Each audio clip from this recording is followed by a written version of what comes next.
নমস্কার বন্ধুরা, সকলকে স্বাগত জানাচ্ছি। আজকে আমি অনুষ্ঠান বাড়ি বা বিয়ে বাড়িতে দুপুরের দিকে ভাতের সাথে মাছের মাথা আর পুঁই শাকের যে তরকারিটা সার্ভ করা হয় তারই সহজ রেসিপি শেয়ার করেছি। ভিডিও ভালো লাগলে ভিডিওটাকে লাইক আর শেয়ার করতে ভুলবেন না।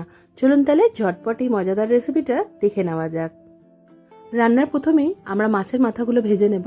আজকে এই রান্নাটা আমি রুই মাছের মাথা দিয়ে করছি, তাই মাছের মাথা ভালো করে কেটে নিয়ে পরিষ্কার করে রেখেছিলাম। তারপর এর মধ্যে প্রায় 5-6 মিনিটের জন্য নুন হলুদ মাখিয়ে রেখেছিলাম। কড়াইতে সর্ষের তেল ভালো করে গরম করে নিয়ে মাছের মাথাগুলো দিয়ে ঘুরিয়ে ফিরিয়ে চারিদিক দিয়ে সুন্দর করে ভেজে নিয়েছি। এখন এগুলো আমি কড়াই থেকে তুলে নিচ্ছি।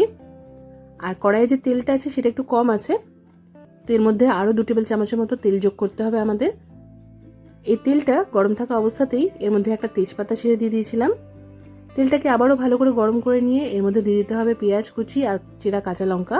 এখানে 2টো মাঝারি সাইজের পেঁয়াজকে এইভাবে কেটে নিয়েছি আর 3টে চেরা কাঁচা লঙ্কা দিয়েছি।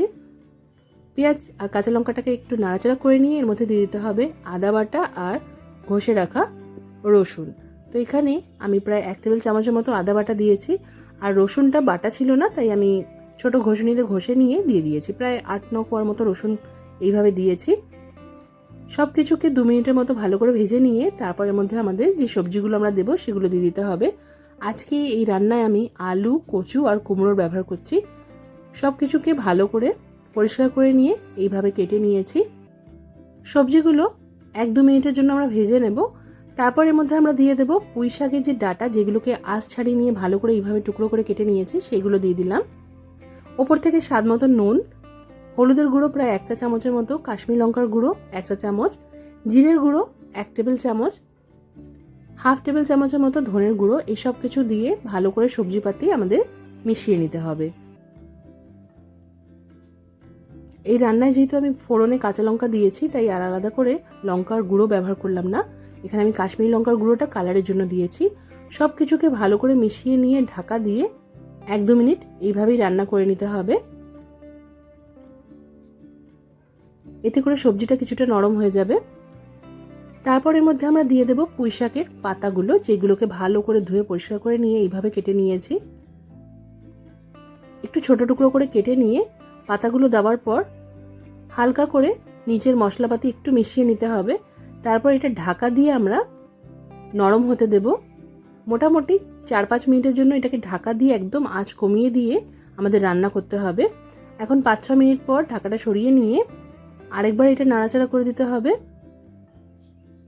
দেখতেই পাচ্ছেন কতটা জল উঠেছে। সবজির মধ্যে আমরা যেহেতু নুন দিয়েছিলাম তার ফলেই এতটা জল উঠেছে। আরেকবার সবকিছুকে ভালো করে মিক্স করে দিলাম। সব সবজি যাতে ভালো করে সেদ্ধ হতে পারে আর তরকারির টেক্সচারটা একটু যাতে থকথকে থাকে, তার জন্য এর মধ্যে আমি একটা মাঝারি আকারের বাটির 1 বাটির মতো জল দিয়ে দিয়েছি। জলটা দেওয়ার পর ওপর থেকে ভেজে রাখা মাছের মাথাগুলো দিয়ে আরেকবার ভালো করে মিক্স করে নিয়ে এটা আমাদেরকে ঢাকা দিয়ে আরও 3-4 মিনিটের জন্য রান্না করে নিতে হবে। এই সময় আঁচটা আমরা একটু বাড়িয়ে দেব। আঁচটা বাড়িয়ে রেখে 3-4 মিনিট এটাকে রান্না করে নিয়েছি। এবার ঢাকাটা সরিয়ে নিয়ে যে মাছের মাথাগুলো ছিল সেগুলোকে একটু খুন্তির সাহায্যে এইভাবে কেটে কেটে মিশিয়ে নিতে হবে। এখনও দেখতে পাচ্ছেন জলটা দেখা যাচ্ছে, মানে গ্রেভিটা আছে। তো এই গ্রেভিটাকে একটু ঘন করার জন্য এর মধ্যে আমরা দিয়ে দেব আটা বা ময়দা। আমি এখানে 1 চা চামচ ময়দা দিয়েছি, আপনারা চাইলে আটাও দিতে পারেন। এতে করে গ্রেভির টেক্সচারটা বেশ সুন্দর থকথকে হয়ে যাবে।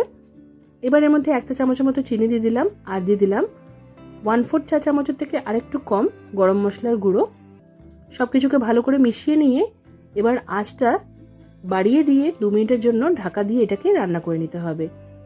এই তরকারিটা শেষের দিকে একটু এইভাবে আঁচটা বাড়িয়ে রেখে রান্না করে নিলে তরকারির যে স্বাদটা আছে, মানে যে একটা চচ্চড়ির যে স্বাদ হয় সেটা চলে আসবে। আমরা যেহেতু এর মধ্যে সর্ষে বাটা দিইনি, সর্ষে বাটা ছাড়াও কিন্তু এই রেসিপিটা খেতে খুবই ভালো লাগে।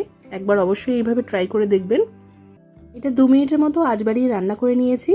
আরেকবার খুন্তির সাহায্যে ভালো করে সবকিছু মিশিয়ে নিয়ে এবার আঁচটা আমরা বন্ধ করে দেব। বাড়িতে মাছের মাথা থাকলে সেটা দিয়ে এইভাবে একবার তরকারি রান্না করে দেখবেন, অপূর্ব লাগে খেতে।